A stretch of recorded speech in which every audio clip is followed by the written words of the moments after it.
There are a few things in my life that some people will probably tell you not to do, but they're actually the things that made my life feel more like my own, more calm, more intentional.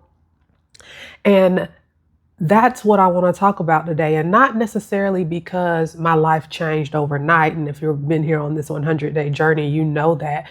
But because I started choosing things just a little bit differently. And I want to share what those few things are in today's video and what actually changed for me. And maybe that they can help you too. Before we get into it, I am feeling better today. However, I am still congested. Every time I get a cold, I stay congested for a long time. So I might be drinking more water than I usually do. So one of the first things that I did in my life, one of the biggest changes, was put all of my devices on silent. My cell phone, my laptop, my iPad, everything is on silent. And I've been living this way for about 4 years. And as I've said in other videos, I'm not raising children. So I'll keep all of that in mind as well. But I started this some years back, again, when I was going through my career burnout. Kind of towards the tail end, I was noticing I was not happy with the way I was responding when I got phone calls, when I got text messages, when I got emails like those. Ping, ding, buzz, zip, all of the things. I did not like how my body was reacting to them because it was always putting me at a heightened state. Like, what's wrong? What's going on? Who needs me now? What do I have to do now? What's the problem? Like, it just always had my mind going like that. So I started this as I forgot how long I did it. I either did it for 60 days or 90 days. I can't remember. I did it for an extended time frame just as a test to see if I could do it, how I would feel when I did it. And girl, that challenge started the rest of my life.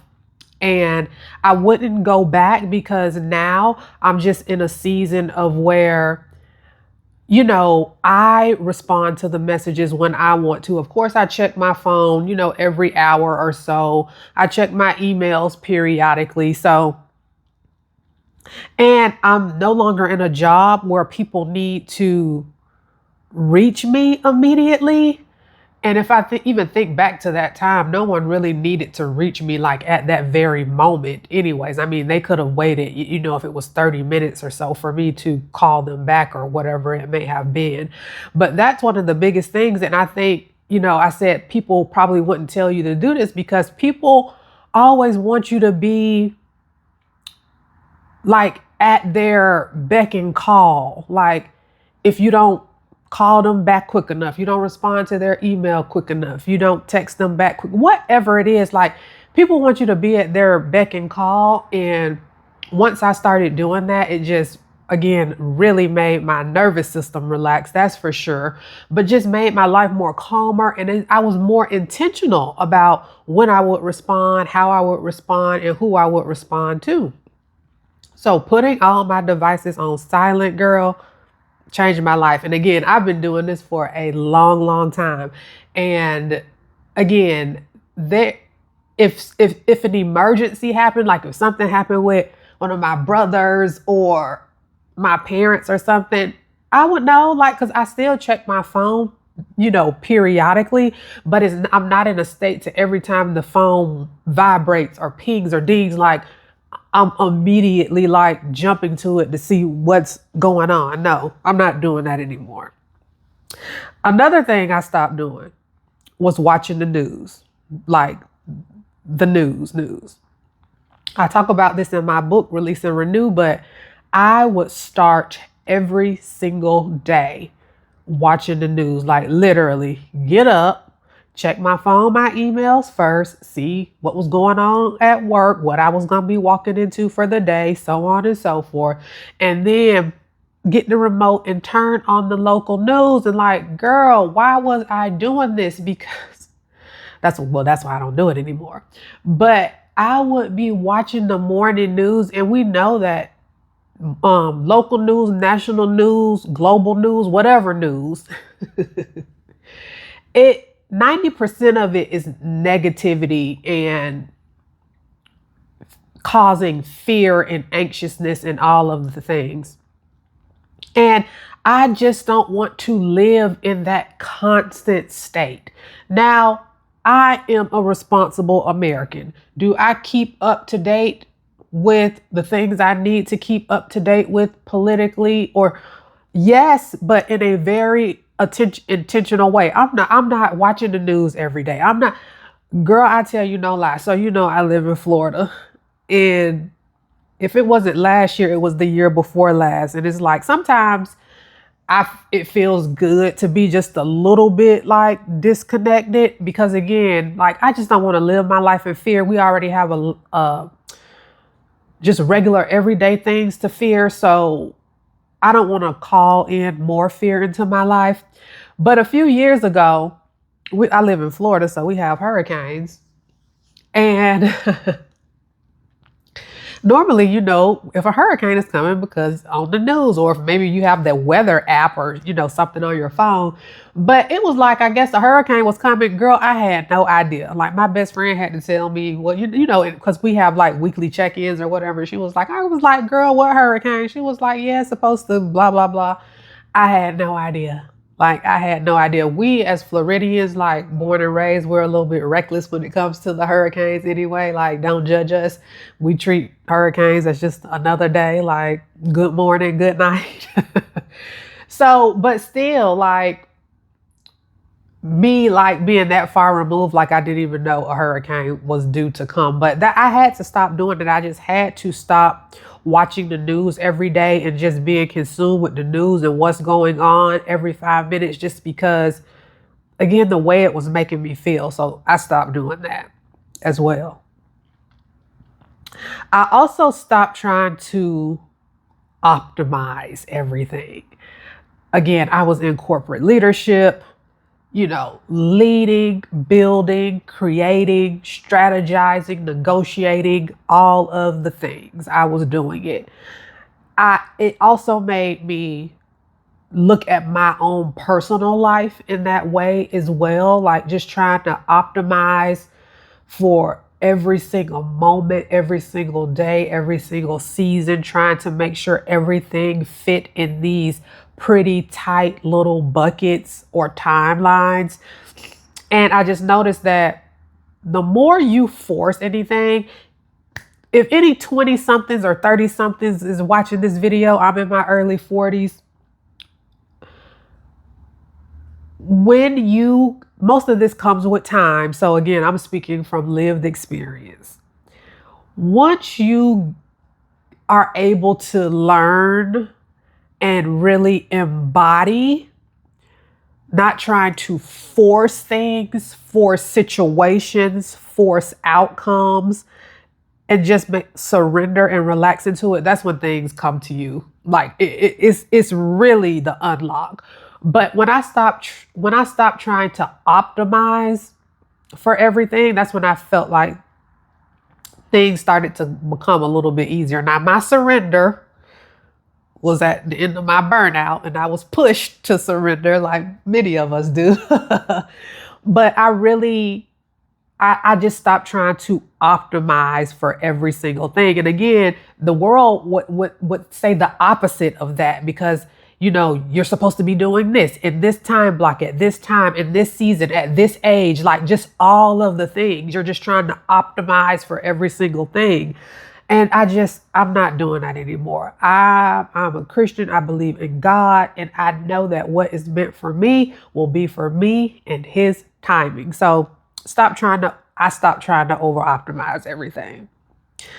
Something else that changed everything for me was I listened to my body. Yes. And again, I had to learn this the hard way during my corporate burnout.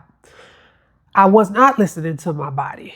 And that's why I ended up burning out, being 60 pounds overweight, having to take 2 types of anxiety medications just to go to work. I was not listening to my body when it was giving me clear signals.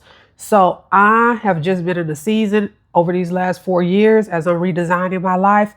I listen to my body. My body will tell me what I need, what it needs, and I listen. I was just going through a thing. Girl, the older I get, the more I have allergies are popping up. And I was going through this like food kind of sensitivity elimination type of testing. And I was able to basically figure out what the doctors couldn't figure out because of me listening to my body.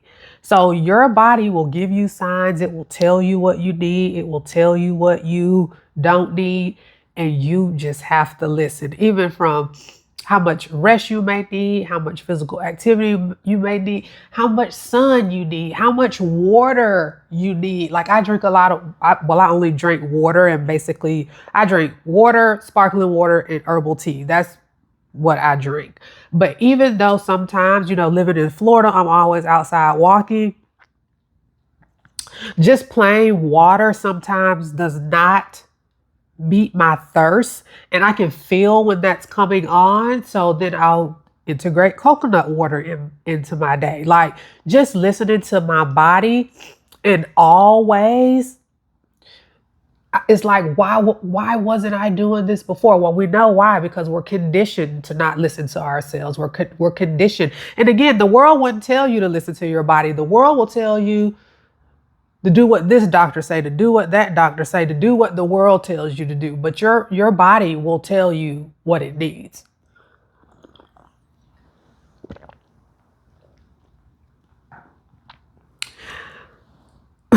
Next, as you know, rest became non-negotiable for me. And I'm not just talking about physical rest. I'm talking about all 7 types of rest. Physical rest, emotional rest, mental rest, spiritual rest, social rest, sensory rest, creative rest. All 7 types of rest, non-negotiable for me. And again, I did not come to this place until after I was pushed here through my burnout, taking a sabbatical. I've said it many, many times over these 100 days as I'm doing these videos. My sabbatical was so transformative in all areas of my life, but it made me realize how much rest in all capacities is just non-negotiable. Like I said, it's non-negotiable. It's God, health and wellness for me, and rest is in that health and wellness bucket. Excuse me, I had to cough again. So yeah, rest is just non-negotiable for me. If I'm not taking care of myself, I can't do good work. I can't build a business that's aligned. I can't do good work in my 9 to 5 that I'm still navigating through. If I don't take care of myself, I cannot bring the vision that I have for my life to fruition, and that's not going to happen. So rest is non-negotiable for me. And again, the world will tell you not to rest, girl. They want you to work. They want you to push through. They want you to hustle till you wore out, broke down, tired, crashed out, mentally distressed. They want you to do it all. They are not going to tell you to rest, and rest is non-negotiable for me. And people don't like it. I just did a video about this, about me prioritizing rest and people not liking it. People don't like it. People, and then the thing too, when you start to change in this way, people notice the change in you. And then when the ones who are brave enough to ask you like, hey, Erica, what are you doing? Da, da, da, da, da, or you're showing up differently. When they find out you prioritizing rest, girl, they start looking at you like you got 3 heads. And like I said before, I think it's a little bit of their own fears and their own projections. Well, I think that's a lot of it. And maybe something that they desire, but not necessarily having the courage to put themselves first and to really take care of themselves. And last but certainly not least, but I just made this one last, was what I started to do differently was really center into my faith and my relationship with God. I grew up in the church. I grew up Christian. Christian is my religion. But I'm not talking about just religion. I'm talking about relationship.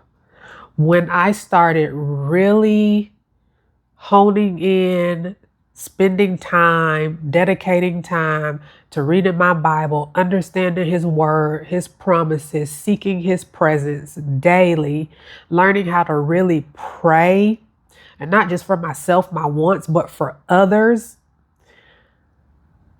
Like my viral video that maybe brought you here, the amount of comments and people who were suffering, who left comments just about their work situation, their lives. I prayed for those people in those comments. When I started to surrender to God's will and His way, it's just like the fruit continues to show itself in my life. And I was just talking about this with I guess an associate a few weeks ago, and she asked me like, Erica, but how do you surrender? And I gave her a few practical ways, but it goes back to anything else. Like when you talk about rest, when you talk about choosing yourself, you can do practical things to check the box. But if you're just trying to do that to check the box, it's really not going to stick. It's about that internal shift. And again, really building relationship with God versus just focusing on religion with God. And all these things that I just mentioned, these things, I'm not doing these things to make me more productive or whatever, but it just made my life feel like mine. These things make me, I have more things too, but these things that I mentioned just make me feel more calmer. It makes me feel more intentional, especially in the way that I'm redesigning my life in the way that I want to work and live. These things have really helped me, and many of them, the world would tell us you opposite to do, and you don't have to change everything at once. Of course, now I wouldn't even recommend someone trying to just change everything at once, but just one shift can really just make your life start to feel so much more different. So let me know in the comments, which one of these resonated with you the most, and which one do you think would help you the most in the season that you might be in right now? As I've shared before, we're getting down to the end of this 100 days that I'm doing here on YouTube. So I will be going live on day 100, and that falls on Sunday, May 17th. So just stay tuned. If you're new here, I have linked all of the previous conversations I've had on this 100 days down in the description box. I'm Erica Prevail. I'm having daily conversations, helping ambitious women rework their relationship with ambition, capacity, rest, and creativity so they can redesign the life that they actually want to live, and also the way they want to work, because that's what I'm doing, girl. And I'll talk to you tomorrow. Bye.